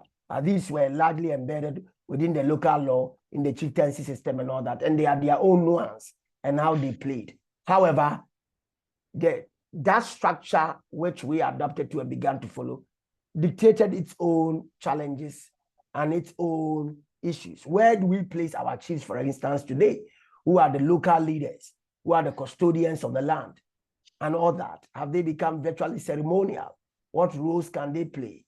The other question which begs for answers is the fact that these political actors largely are taught by European scholars. They received funding and scholarship to study abroad. And the theories we are learning, right? The theories we are learning, the major thinkers we respect. For several African intellectuals who have schooled outside, it's not about African intellectuals. They suddenly jettison their own local philosophies and thinking and ideologies and knowledge systems to embrace and swallow hook, line, and sinker European ideas and philosophies. So he comes back and he or she speaks the Queen's English or grammar and has made some friends in Oxford and has found some goodwill. He will take a cup of tea and make compromises. And anyone who dares to challenge the status quo and would want to rather re-indoctrinate, and that is the question I want to pose, becomes a difficulty. What is the way out? For me, that's the question. What is the way out? Because we can discuss colonialism, we know the issues, we know the problems. In this lecture, please, what is the way out? Now show us the way out. Let's take it from here. I would like to say something, if I can. Yes, please. First of all, I think we have to be, sorry? Can you hear me? Hello? Yeah. Go on. Yeah, Go on. I think first of all, from my point of view, I think we are still colonized globally. That's what Right. that is my focus. We are still globally colonized. Secondly, I missed a very important thing. We still don't know, because we are talking about the chiefs that time, but we are all still like the chiefs. We still don't know what is the system, the colonized system, the agenda. How does it work? How does they create it? Who are the ones around us who are creating? They are in front of us 24/7. You see? So we don't know, because we are not part of these places where these things are created. We are not part in the politics. We don't create our own policy. We don't have our own buildings. All these things, you see, is part of the structure of the colonization system. So because of that, we still cannot recognize the things that the chiefs couldn't recognize at that time. That's one thing is very important wherever we are in the world. The third thing that is very important for me is that we have to create our own system. First of all, we have to implementate, not only create and develop it, but also implement it in our own way. Let me give some examples. I want to start with the storyline of Africa, the music, the djembe. You know, today here in Europe, the djembe looks like I have to cry. A piece of rubbish where our own people play on. You see, because the system did something with our mind that we cannot even stay happy with our own things. Not only that is one part of view, the other point of view is also that they, how you say it, uitsluiting. How do you say uitsluiting in English? Please, can somebody help me? Exclusion, excluding. In the system, structurally, whatever we do, whatever we try to do, there is always exclusion happening. You see, whatever we do, we make 1 step, 10 step, 100 step, 1,000 step, they are always exclude us. Whatever we create, they take things over. It's part of the colonialist system. But the way it works is very important, because it starts from macro level, the political level, and then go to the meso level, where all the business people are, who even have social programs which comes in the micro level, and you will never recognize that it is one thing, one system, because you think it is a social thing, but it's part of the policy. So to know all these things, we have to infiltrate in many ways to recognize the system and create our own system. A next example, I don't want to talk too much because I think other people also want to say something, but another thing, in the 53 years that I live here in Holland, and in the 53 years, I saw many things that we as African descendant people are very strong in. I saw how we really start to create our things and how many times the system took it over. I'm not talking the person took it over, the system took it over. But the thing that I ask myself, why? We know that we are that strong. Why? We know that we can create. Why? We know we have that quality. But still, we are just going 1, 2 times, all these times in the one method that they always use. We all know it. The simple method that is very hard to fight against. That is the way they separate us. Divide and conquer methods. So let me stay actually. We have fight here in Holland, at least hundreds of years, but let me put it more concrete. Put the slave dossier on the agenda. And not even 2 years, now 3 years now, here in Holland, they say excuse and something like that. But I can tell you what hurts me so much, that the thing that the system create, a sweet thing from 200 million, 200 million, for hundreds of years that our ancestors sweat for, cry for, blood, and all these things. And I saw my brothers and sisters running to take a piece of this sweet thing that they give us again. Just divide and conquer us methods. Nobody stands still to say, hey, now we have this putting on the agenda. Now we have the excuse. Let we come together and let we look to make our own plan, create our own system to conquer our own things. No, all of them run. I still have pain because of that. So what I try to say is, I'm not only looking how the system works and divide us, I'm also looking what we are doing. If we have to say that we have to be Pan-Africanism, we have to also look in how to create our own self-repair. Because first of all, in all these years that I live here in this country, and when I'm sitting on places and hear things or see things and try to give it back to my own people, I have to work harder. I have to work harder to give it to my own people. And last but not least, it is never a personal thing. We always have to start to think in a general thing. General. And I miss all these structures because we are not creating it. Even if the system is making it that hard for us. We are still talking and talking and talking, but not doing it. And I think we have to start by doing it. So what I am doing for sure, I have 2 little grandchildren. I have so many families and friends who at least are working for the white system, have very good diplomas. And I'm telling them, come together and create your own business and put your own child there in the thing that you're doing. Put your money there. We have, please, can you translate it for me? A simple thing here in Holland, in a social way. The kinderopvang. Can somebody explain it for me? Childcare. Okay. That is one thing we know in our culture. Normally, we never put our children in the childcare. We take care of our children ourselves. That's We right. know that. We know that. Now it is a material thing. It's a business thing. All our little children who are there in a white system thing, not even learning who they are. We just put them there with the white money. put this white money in our own thing. Let we create our own care, or child care, in a global thing, national, international. All these little simple things are big things that we can change. And we have to start by doing that. We have to start last year, hundreds of years ago, today. That's what I want to say.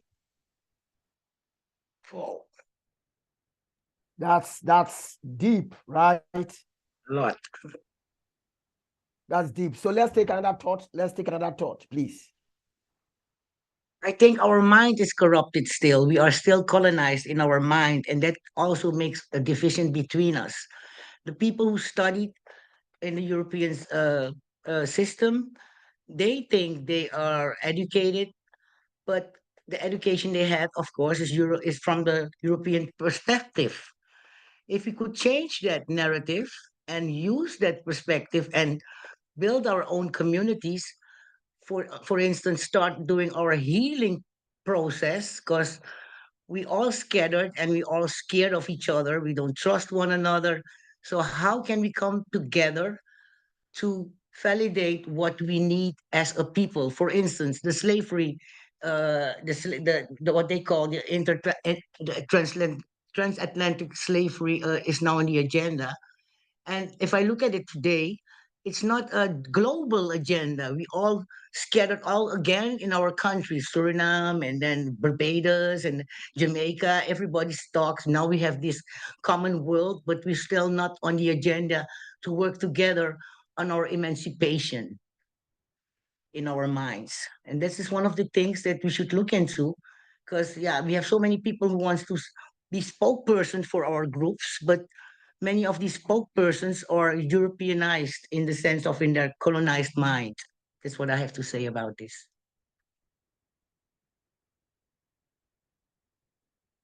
Thank you.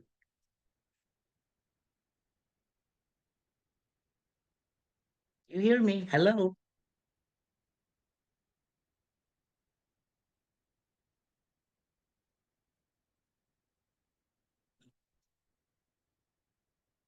Hello? Hello? Can you You hear hear me? me? Yes, I Yes, can hear yes, you I now. can hear you. I'm sure the others can. Should we take another break? Is there a need for another 10 minutes break, 10-minute break?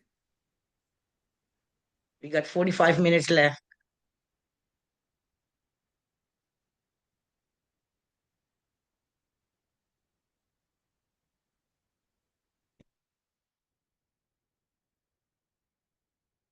Yes, so I was wondering if we could rather do some 20 minutes, then maybe you can take the rest for a break. If we could get, because I wanted to just reflect on some of the thoughts you've shared so far, even though we've had challenges with the network from our end.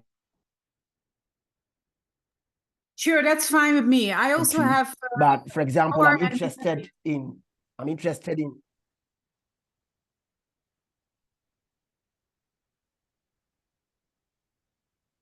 Hello? Okay, so can we continue?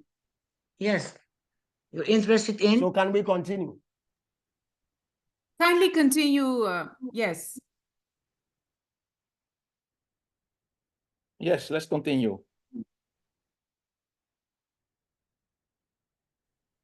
Hello? Okay. So, I mean, the fact that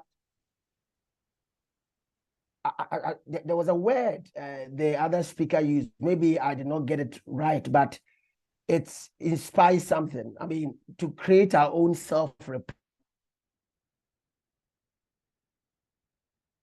if I got it right, but for me, of re-engineering our own processes and also crafting new ideas and perspective to have a common front. Can you hear me? Yes. The fact also, I mean, which is true, that when we as persons of African descent have to do things for ourselves and for our people, we have to go the extra mile. We have to work harder to be able to get this to our people. Sometimes working harder only means unnecessary bureaucracies or bottlenecks or challenges that are put in our ways, either created institutionally or created by ourselves as a result of our lack of understanding as to why these things, these right things must be done to support us, or why we should even be interested in such initiatives. The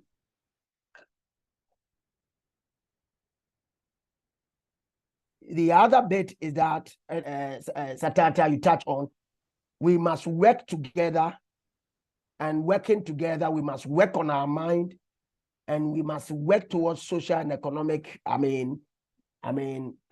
output.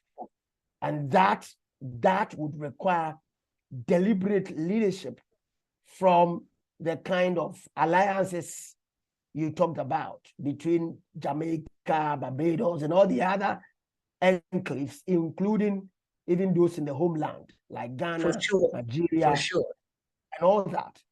And also Africa. Yes, of course. So I'm just trying to name some of the countries. So there is a need to build some of these linkages. For example, what we are seeing here today, what's happening here today, is one of the avenues. But the second leg is that, and I admit, strongly admit to that we must have more radical populations. We must create our own systems, as was talked about by Maureen. We must be strong in terms of implementation and not only be found as talk shoppers. We are interested in just talking and talking and talking and talking. Advocacy has a place in terms of educating, re-educating, retooling us to understand who we are, why are we the way we are, why are we where we are, and what we can do to get to where we have to get to. It starts from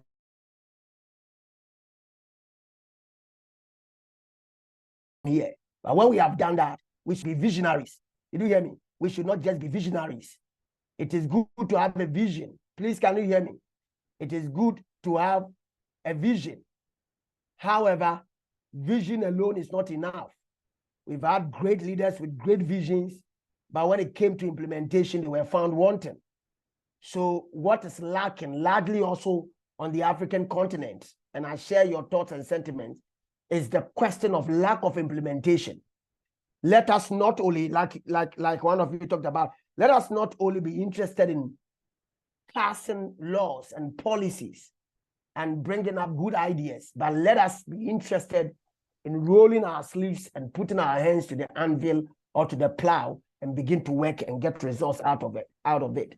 And I think on that score, we can gradually, we can systematically, and in a systemic sense, change our outlook through the kind of syllabus that are used in our schools, the kind of knowledge sharing that we have, the kind of networks we build, and the kind of practical steps we need to take to forge not only trade agreements, research network, science and technology networks, other social, economic, and political networks and cultural networks, right? And including, if you like, better want of a right word, for want of developing our tourism potential, cultural tourism, and also what do you call it, ecotourism, and all the other possible nuances that we can leverage on to bring profit both to Africans in the diaspora, people of African descent, and also Africans in the homeland. And again, when we are able to rise up to the occasion and to build ourselves, I think we can become useful citizens of the world and also remain impactful going forward. It will not be a day. It will not just be the writing of an agreement, but it will require people who are pragmatic and are committed to putting their hands to the wheels to make things happen. And I thank you for making my night here and getting me to be part of this great class. I hope one day I'll have the privilege to meet you again. If there are any final comments you may have, we can draw the curtain to a close, right?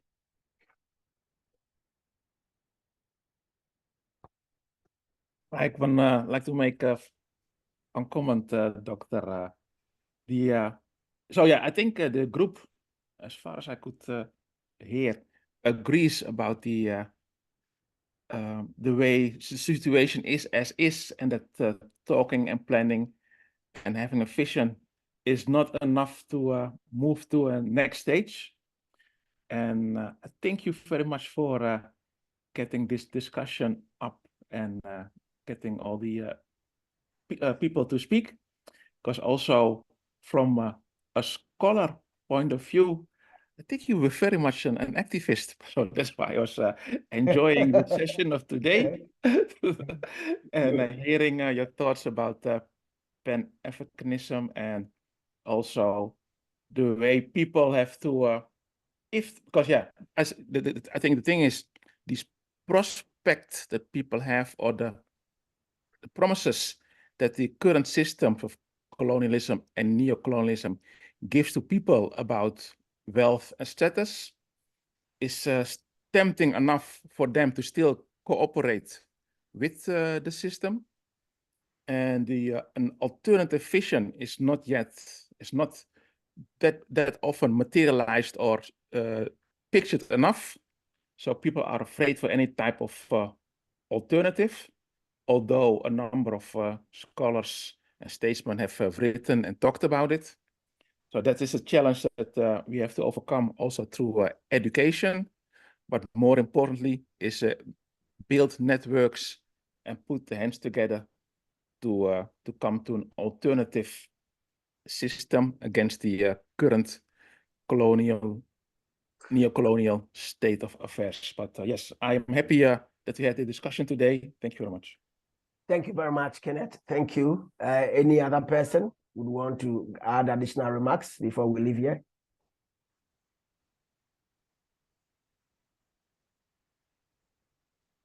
So what we need is a global network with people with courage to stand on front, to start implementing the program that we need as a people in general. So I propose Kenneth and the team and this class would propose something. That's the assignment I'm giving you. We'll propose a united front, a group. I've proposed the name, a united front, maybe Africa United Front, or African Caribbean United Front, or Africa and African Diaspora United Front, to begin to see how we can find available platforms to have conversations and discussions, and start with write-up and advocacy, and get people come home to Africa and also to visit where you are and see what we can do together from the local level and from the international level. And I think this discussion should give birth to a project. And that's exactly what we must seek to do beyond rhetoric, right?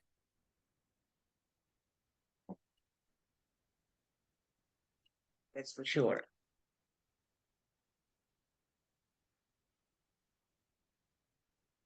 But shouldn't we work more on the African unity with the African, how you call it, African nations together?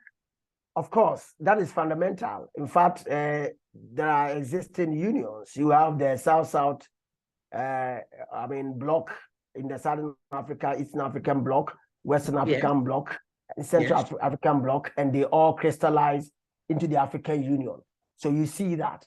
But like I said, the African Union is like sometimes, and most of the times, it's like a toothless bulldog. It comes back, it doesn't have a teeth to bite. It's good, we have it just as it is. At least it has made effort to give us some form of union. But I'm looking forward to it to be the actual sense of a union, which will be the United States of Africa, a common military high command, as Nkrumah was espousing, a common economic front, a common political front. This might take time, but when at a lower level, a sub-national level, subcontinental level on an institutional platform like this, even though we may be a drop in the ocean, we can brighten our corner where we are to make a difference. And sometimes a little spark can become a great fire. And that is what I'm trying to light here, because those little sparks that took place in the, Pan-African conferences in Great Britain and US and elsewhere culminated into independent Africa, because several of the products who attended some of these conferences came back home more inspired and more committed to a cause to steer a certain agenda. And I think that we can light some flame from here if we are only committed to what I'm proposing. Right. Good one. Nice thinking. Right. Right. Right. Good thinking. Okay. So I hope that we at least we've been able to refresh ourselves and reminded ourselves, refreshed our memory of what we know, what we should know, what we should be committed about. And I'm sure we're going to meet again, God willing, when I have the opportunity to do the same. So bye. And thank you very much, Kenneth, Rubian, Maureen, Saskia, Melinda, and Satata, and all the team. Thank you very much for the privilege and opportunity to be with you. God willing, we shall meet again. Bye. Bye. Nice Bye-bye. meeting you. Take care. Bye bye. Nice meeting you. Thank you so much. Bye-bye. Thank you, Bye-bye. Dr. Jim. Bye.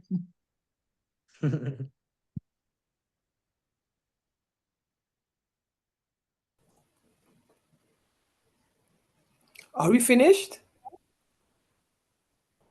Yes, the class has ended. The class is ended. Okay. No, it wasn't Oh, good class. because it's 8. Because it's 8. It's 20:33. Okay. Yeah, 8:30. We had no break, maybe that's why. I don't Yes. know. Yeah, Dr. Jimfy just ended the class, but if you want to continue discussion, then I can put on the recording again. Yeah, If I want to say something. I want to say something about Dr. Aricana. She is the one